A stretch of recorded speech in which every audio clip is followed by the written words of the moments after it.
I got up right away and I just shook my arm, shook my legs a little bit, did the hokey pokey, make sure nothing was dangling, because with adrenaline, you have a broken bone, sometimes you don't realize it, but everything was intact.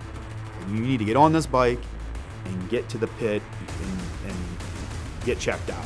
Don't wait around. The longer you wait here, the more chances of something being serious, and you don't want to be out there wasting time. Said that Joe did go over the bars. Joe stoved up a little bit. I think Marla and them were coming to pick him up at the pit.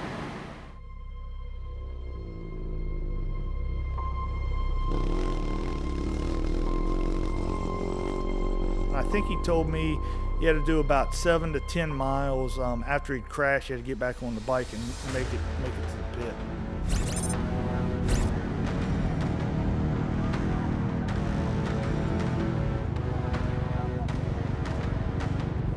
Joe pulls into the pit.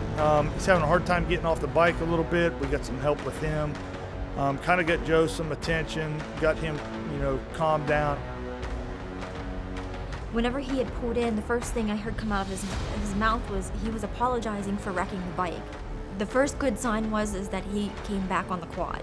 So that was the first good sign. He wasn't laying in the desert somewhere. A little bruised up. Okay, little data on the bike. Harvey, it's good, man, but that was real fast last 40 miles.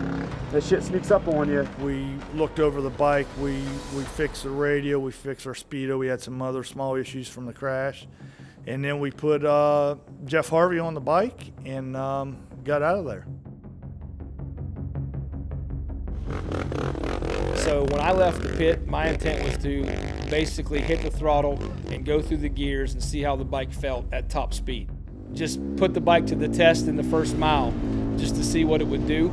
And early on I realized that the bike wasn't actually hurt.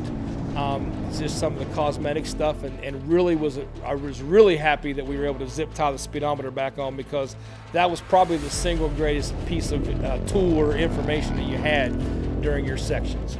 We're going to finish. We're going to hit the line. He said the bike's actually stretching its legs out now, and they're getting up 70, 80 miles per hour. Nice.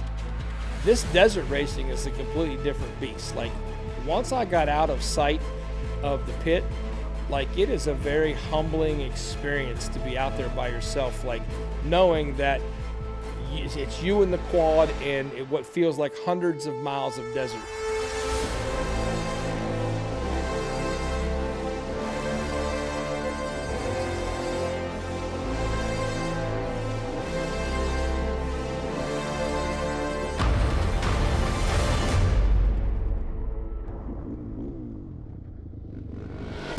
Come into pit 9 and my wife's jumping around and Billy's kind of yelling at me in my ear like, dude, you've made up 11 minutes.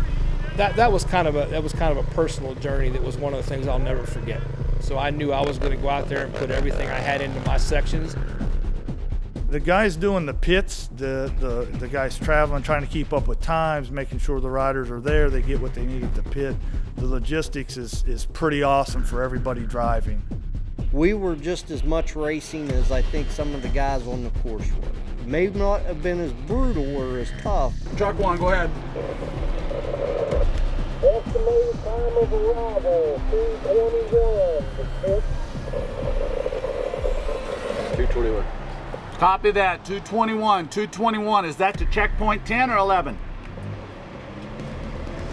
That is to 11. Copy that, 2:21.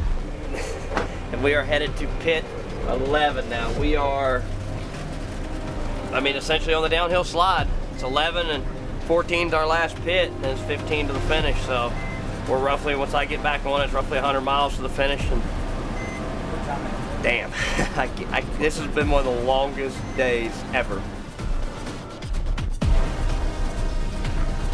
One of the guys that was running kind of some of the times statistics for us said, hey man, you've made up somewhere between 24, 26 minutes.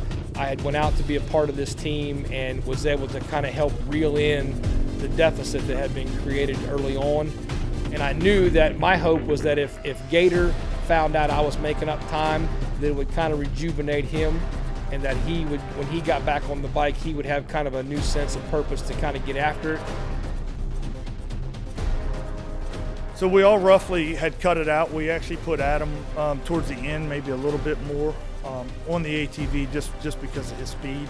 I really don't want to get back on the machine, but that was my leg. So I remember looking Billy straight in the face, straight in his ugly, nasty, wrinkly, acne-covered face. And I said, Billy, I'll never see you again, but if I do, I'm going to punch you right in the throat. The only thing I could think about was them trucks. 120 mile an hour, 3,000 pounds of machinery coming at you, and the only thing they give you is a siren. Woo! Done.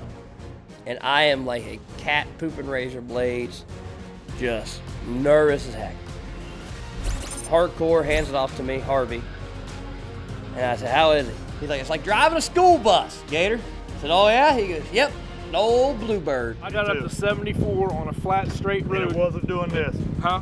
No skating around? You know what? Maybe a little bit. It didn't on that road. It tracked great on that road, but once there was this much sand on the road, that sucker was all over the place. The rear. Yeah, and I was almost sitting on the grab bar. But it helped when you did that. It did. After my section and Gator got on, and everybody was kind of bouncing around there in the pit, and I just remember kind of looking to Gator going, man, we're still in this thing, you know, go out there and kind of get after it because we've made up some time. I took off into the abyss.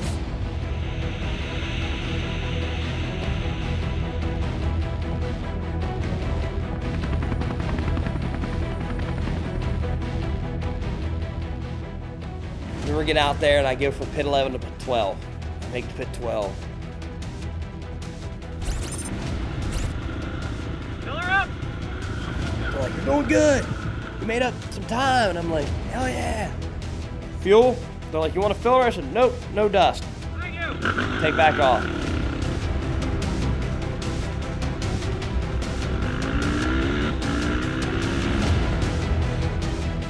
We were on the road, I think it was between pit 12 and 13, and we were actually driving on the road and we looked over and we actually saw him.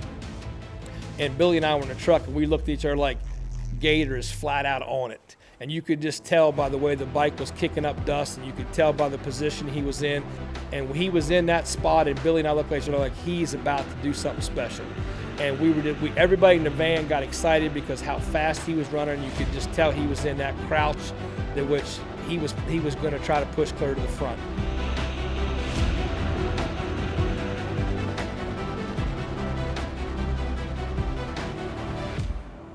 Pit 13. IMS can, stuffing in there, fill back tank back up with some fresh Renegade fuels. Like, you need anything? I said, nope, we're good. Like, you're making up time. I was like, where are the trucks? Where are the trucks? These trucks run 120 plus mile an hour. We run maybe 70, 80 on a good day. So with Adam on the quad, there's a very good possibility that we still got a shot at the podium. If we can walk away here today after considering, you know, what's happened with Joe and a few little incidents that we've had, I'm gonna call that a win.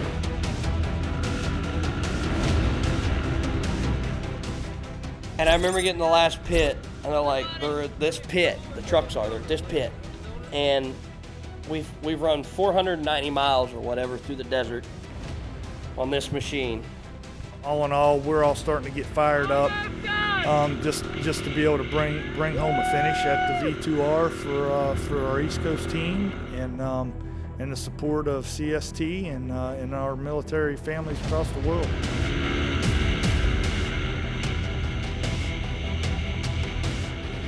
I remember counting down the mile markers, because at roughly every mile they had mile markers. I remember counting down the mile markers. I'm like, okay, it's 530, I'm at 510. Okay, I've got 20 miles left, 511, 512, I'm counting down. I remember coming through a section, it was really fast, and I'm on the gas, and I'm like, man, we're making up time, and I know we're doing good. He was actually feeling really comfortable, looked really good, riding really hard, and we just started the anticipation of actually finish this thing, and we were way ahead of the trucks.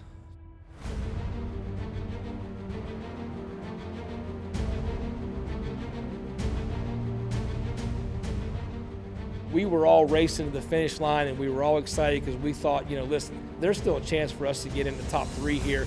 So I remember that feeling, and we all kind of had goosebumps, and we were all excited, and we were all talking about wanting to get to the finish line. And at one point, the way he was riding, we were hoping, I hope we can just beat him to the finish line because he was flat out flying. Coming out that last straight, it said 529. It was just straight, and I could see a small thing in the trailer. They had a little downhill deal coming through. I remember making that turn and looking at all them guys, and they're all like this. I said, holy smokes, it's over. And to finish the race, probably the biggest sigh of relief ever. And we rode it up on the podium there, and I remember them guys saying, it's done. 11 hours and 5 minutes, we crossed the finish line on a bike that was literally built on hopes and dreams and YouTube videos. I mean, it was, you guys did a good job, and we appreciate you having us, but I'd say the last 40 was probably definitely the worst. Did you go alone or you have a partner? There was 4 of us on the team. There was 4 alpha males we had today. It was me, Billy, Hardcore Harvey, and Iron Joe. So we had a spill today, and we was able to make the best of it, but it's really nice. We beat the trophy truck, and we're going to Reno. I think we're going to have a beer on Joe.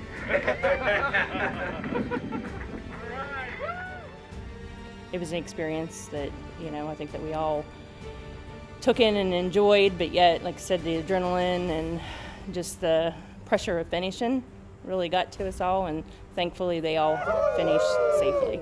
Being able to walk up there to watch him finish it was pretty awesome because 40% of the entrants don't finish this race. Overall, was a pretty awesome experience. At the end of the day, we was all there for one reason, and that was to get to the finish line. First place, last place. Finishing V2R ahead of the trophy trucks by an hour and a half, that's okay in my books. 530 miles, one set of tires, one machine. I think it was a pretty good day. I think it was a pretty good first time. I think our expectations were maybe just a little high, but at the end of the day, we finished it, and that's about 50% of what other people cannot say. So we did it. It was rough. I'm tired. I'm hungry. I'm gonna go to the bar and get me a drink.